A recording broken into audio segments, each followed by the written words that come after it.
Take a look at these two cucumber vines growing side by side in the exact same raised bed. They came from the very same seed packet, were planted on the exact same morning, and received the same amount of daily sunlight. Yet, if you look closely, you will notice a staggering difference. The vine on the left is practically bending under its own weight, boasting 9 thick, dark green, perfectly formed cucumbers, with a dozen more tiny ones starting to curl out right behind bright yellow blossoms. But look just 2 feet to the right at its sister vine. This second vine is a massive, lush green jungle of leaves. It looks incredibly healthy at first glance, but when you part those giant leaves to look for fruit, there is almost nothing there. Maybe a solitary flower that opens in the morning and drops off by sunset, but not a single cucumber to harvest. Most gardeners who end up with a vine like that second one assume they did something wrong, or that they bought a bad batch of seeds. They get discouraged, watch the summer slip away, and eventually give up. What they do not realize is that they were actually just 5 minutes and a few pennies away from a massive harvest. What happened next in my own gardening journey when I discovered the solution to this problem completely changed how I look at plant nutrition. Most gardeners don't know this, but a cucumber vine does not stop producing fruit because it is starving. 9 times out of 10, it stops because you are feeding it the wrong nutrients at the wrong stage of its life. It is an incredibly easy trap to fall into, and I am not sharing this to criticize anyone. I am sharing this because I made this exact same mistake for nearly a decade before I finally understood the biological language of my plants. When a young cucumber plant is just starting out, its primary goal is to build a strong physical structure. It needs to grow long, vigorous vines and wide, solar panel-like leaves to capture sunlight. To do this, the plant has an insatiable appetite for nitrogen. Nitrogen is the essential building block for amino acids and chlorophyll, driving rapid vegetative growth. Early in the season, feeding your plants nitrogen is exactly what you want to do. The plant responds by rewarding you with a beautiful, lush green canopy. But here is where the real secret begins, and it is a turning point that most backyard growers completely miss. Right around the time those first yellow blossoms begin to appear, the internal chemistry of the cucumber plant undergoes a dramatic shift. Its nutritional needs turn a sharp corner, but as gardeners, we often fail to turn that corner with it. Because those big green leaves look so incredibly healthy, we keep pouring on the high nitrogen fertilizers, thinking that if a little is good, more must be better. This is the ultimate gardening trap. By continuing to flood a flowering cucumber vine with nitrogen, you are sending a constant chemical signal to the plant to keep growing more leaves and longer stems. The plant becomes what old-timers call a lazy vine. All coat and no cattle. It expends all its energy on vegetative growth, completely forgetting its main biological purpose, reproduction. The science behind this is well established, yet it is rarely explained plainly. Nitrogen drives vegetative growth, which is your stems and leaves.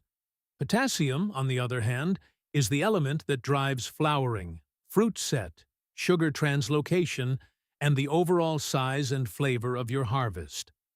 Phosphorus is the silent partner that supports robust root development and healthy bud formation.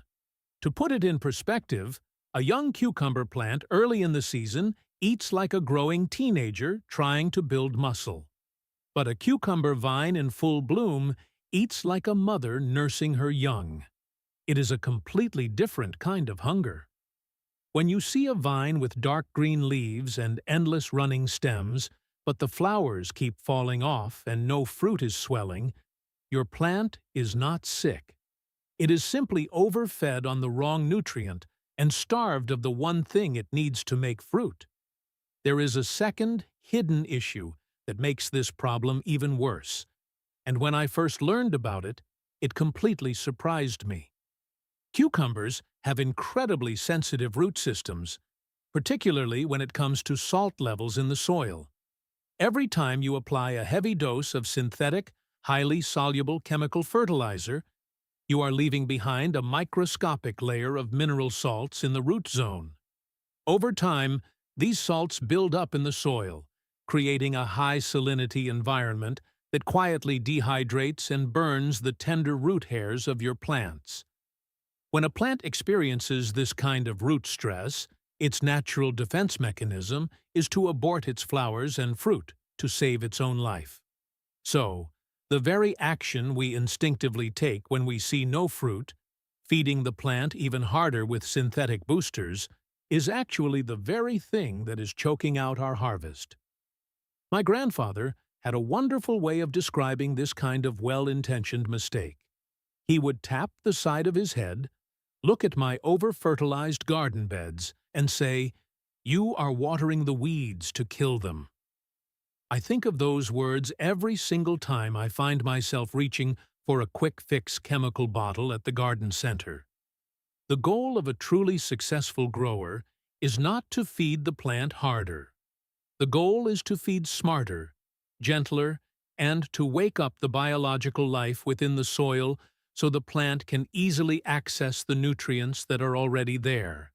That is exactly what this homemade organic liquid mix does.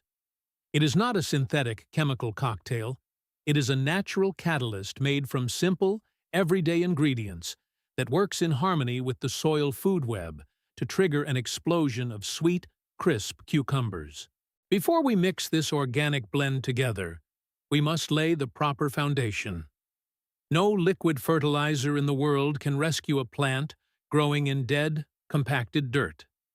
The true starting point for a legendary cucumber harvest is a rich, living soil bed.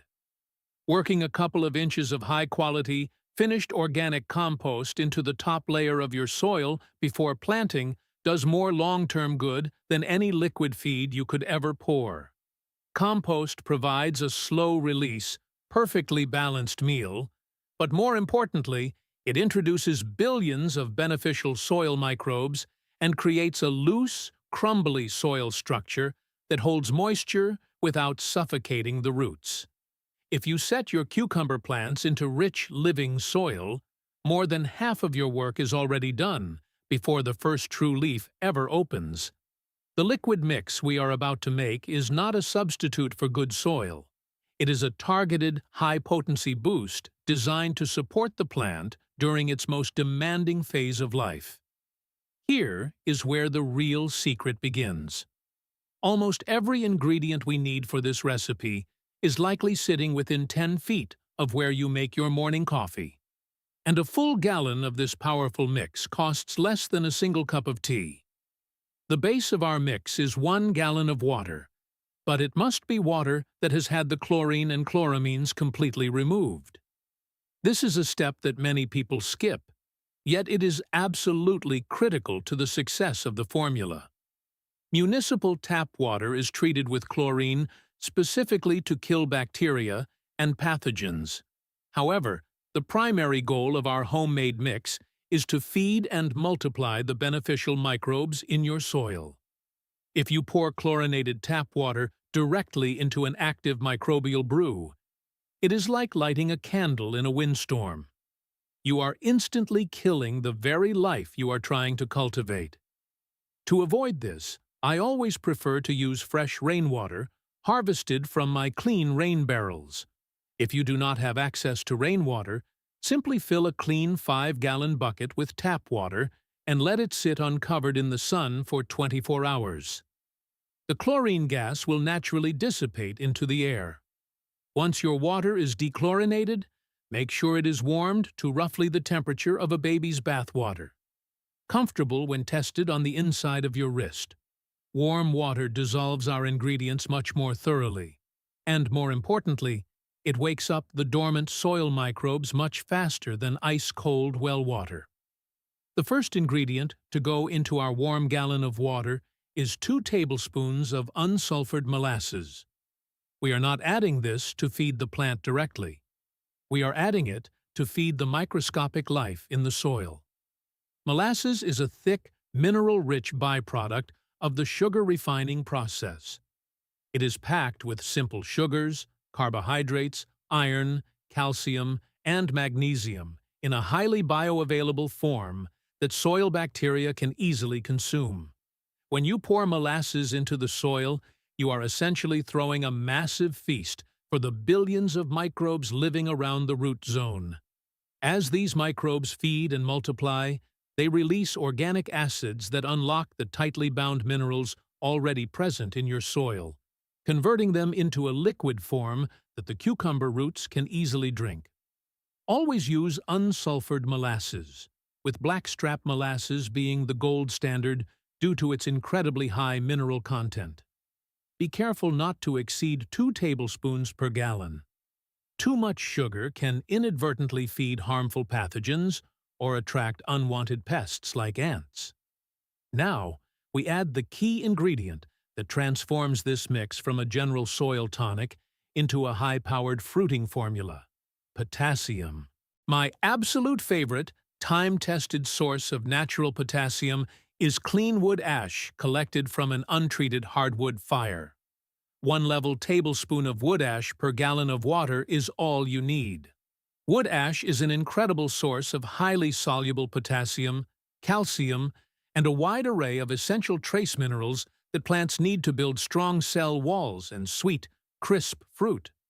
However, you must handle wood ash with respect. Wood ash is highly alkaline and will rapidly raise the pH of your soil if used in excess. Cucumbers thrive in soil that is slightly acidic to neutral, around 6.0 to 6.8 pH.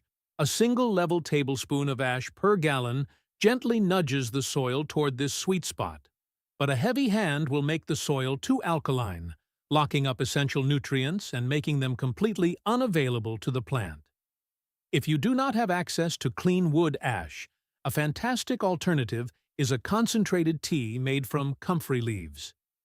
Comfrey is a dynamic accumulator, meaning its deep tap roots pull massive amounts of potassium from deep within the subsoil and store it in its leaves. Steeping comfrey leaves in water for a few weeks yields a dark, nutrient-dense liquid that is incredibly rich in potassium. I will always trust wood ash or comfrey tea long before I trust the popular internet trend of using banana peel water. Many gardeners swear by soaking banana peels in a jar of water for a few days. But here is the plain scientific truth. The potassium in a banana peel is locked tightly inside the complex cellulose cell walls of the plant material. Simply soaking a peel in water pulls almost none of that potassium out. The water turns brown, which fools people into thinking it is packed with nutrients. But that color is mostly just tannins. To actually free that potassium, the peel must go through complete decomposition by soil microbes over time. Banana peels belong in your active compost pile, not in your watering can. The third ingredient in our mix is 1 teaspoon of Epsom salt, but this addition comes with a very important condition. I do not believe in throwing minerals at a plant that does not need them. Epsom salt is chemically known as magnesium sulfate, containing both magnesium and sulfur. Magnesium sits at the absolute center of the chlorophyll molecule. It is the green engine that allows the plant to turn sunlight into food. If you look at your cucumber vine and notice that the older, lower leaves are starting to turn yellow between the veins, while the veins themselves remain a sharp, dark green, your plant is experiencing a classic magnesium deficiency. In this scenario, adding a teaspoon of Epsom salt to your gallon of mix will rapidly correct the issue, restoring the plant's photosynthetic power. However, if your leaves are already a deep, healthy green, leave the Epsom salt out of the recipe. More is not always better. Season your fertilizer mix to the specific plant standing in front of you. The final ingredient, if you can source it, is 2 tablespoons of liquid seaweed or cold-processed kelp meal. This is the one commercial additive I will always recommend, because seaweed is packed with natural plant hormones, including auxins, cytokinins, and gibberellins. These compounds act as powerful biostimulants, signaling the plant to expand its root system, strengthen its cellular structure, and hold on to its blossoms during periods of extreme heat or drought stress. Once all your ingredients are in the bucket, stir the mixture thoroughly with a clean wooden stick until the molasses is completely dissolved and there is no gritty residue left at the bottom. The resulting liquid will have a beautiful, deep amber color and a rich, earthy, slightly sweet aroma, almost like fresh bread rising near a summer garden. That is your completed mix. Simple, inexpensive, and incredibly powerful. Now that our organic mix is ready, we must focus on the application process. This is the step many people skip, yet it represents the critical difference between a formula that yields spectacular results and one that is a complete waste of time. The secret to success lies in two simple concepts: patience and timing. First, let us talk about the timing of when to feed. You should never apply this potassium-rich mix to a young, tender seedling that only has a few leaves. At that early stage of life, the plant still needs gentle nitrogen to build its physical frame.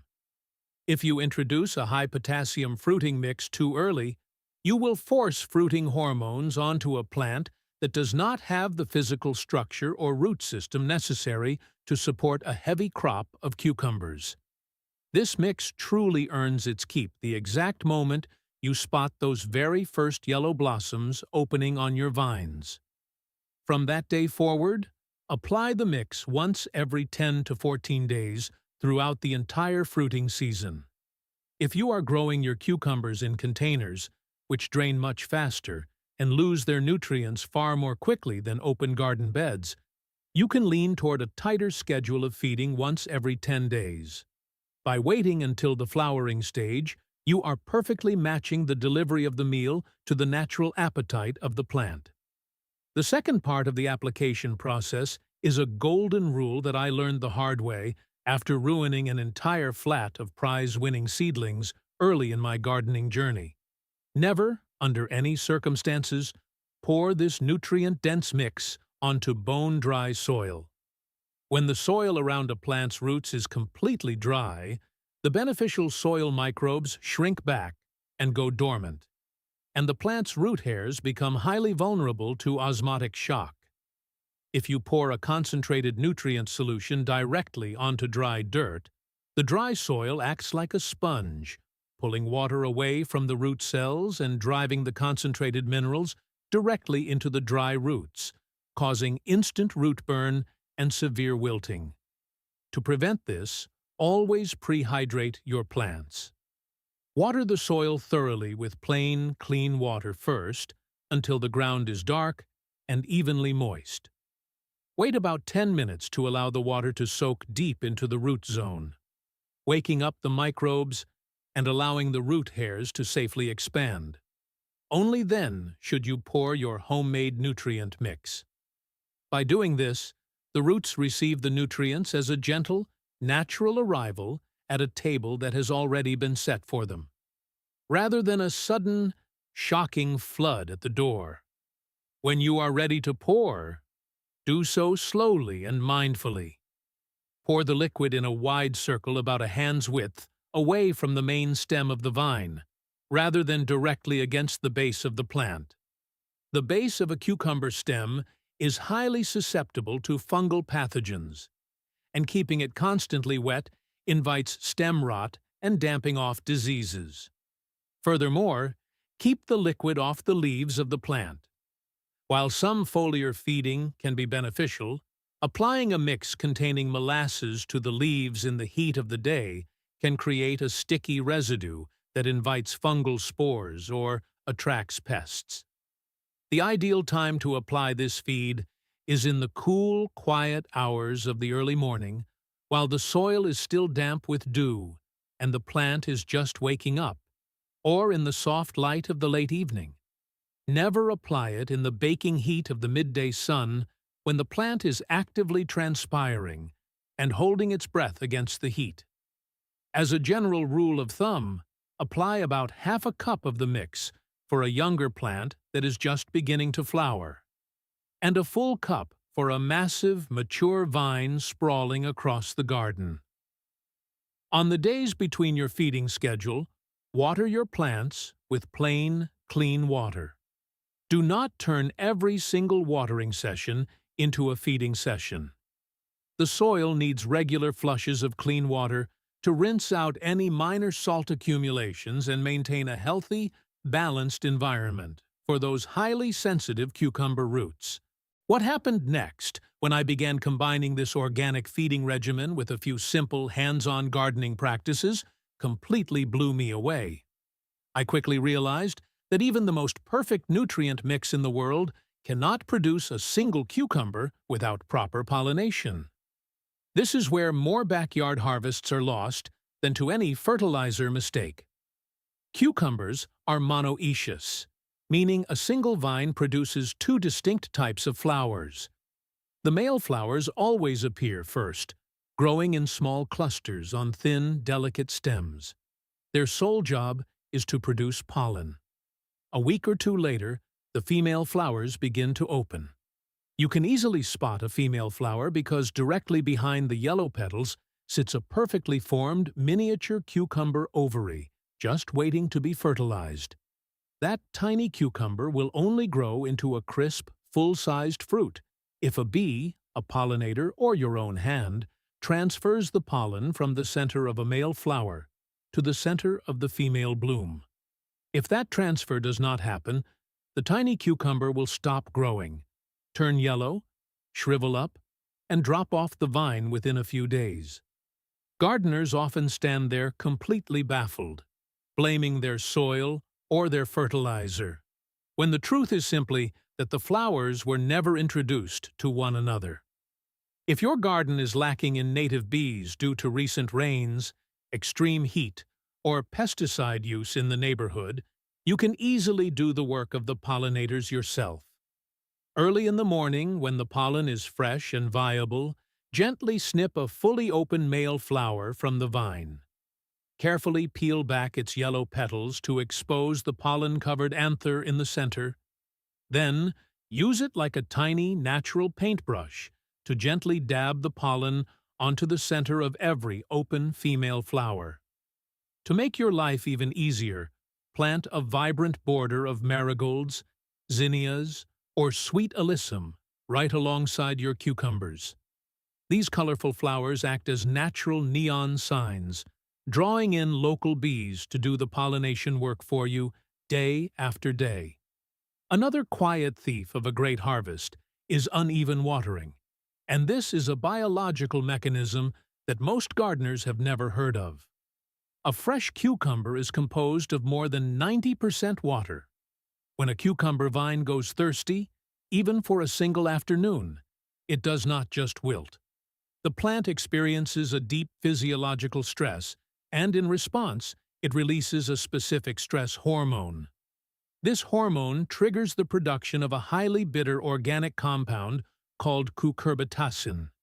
The plant concentrates this bitter compound at the stem end of the fruit as a natural defense mechanism to deter animals from eating it during a drought.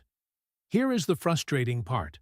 Once a cucumber has been stressed into turning bitter, watering it heavily afterward will not undo the chemical change. The bitterness is locked into the flesh permanently. The sweetness and crisp texture of your entire crop are determined by how consistent and steady your hand is on the watering can. Never let your plants reach the point of severe wilting. During the heat of the summer, cucumbers require about 2 inches of water per week, delivered evenly to the root zone. Applying a thick 3-inch layer of clean organic mulch, such as straw, shredded leaves, or clean wood chips, over the soil is absolutely essential. Mulch acts as a protective blanket, keeping the soil moisture levels consistent, preventing evaporation, and keeping the sensitive shallow roots of your cucumbers cool during scorching summer days. The act of harvesting itself is actually a powerful feeding step in disguise, which surprises many new growers. If you leave a cucumber on the vine too long, allowing it to grow oversized, pale, and yellow, the plant receives a clear biological signal that its reproductive mission is complete. It has successfully created mature, viable seeds, meaning the season can now come to an end. Consequently, the vine will rapidly slow down its flower production and begin to decline. However, if you harvest your cucumbers daily while they are still firm, dark green, and at their peak culinary size, the vine reads this as a sign that its work is not yet finished. It will immediately throw out a fresh wave of yellow blossoms to try again. In the peak of the summer, walk your vines every single day with a sharp pair of shears. Harvesting daily is your way of telling the plant to keep producing, and the plant will gladly obey. To maximize your yield even further, grow your cucumbers vertically rather than letting them sprawl across the ground. A vine left to crawl along the dirt sits in a pocket of stagnant, humid air, which is the exact environment that devastating fungal diseases like powdery mildew and bacterial wilt look for. Lifting those vines onto a sturdy trellis, an A-frame, or a length of cattle panel allows the summer breeze to move freely through the entire plant. The leaves dry off rapidly after a morning rain or watering session, preventing disease spores from taking hold. But vertical growing offers more than just disease prevention. Cucumbers hidden under a dense canopy of leaves on the ground often grow overripe before you ever find them.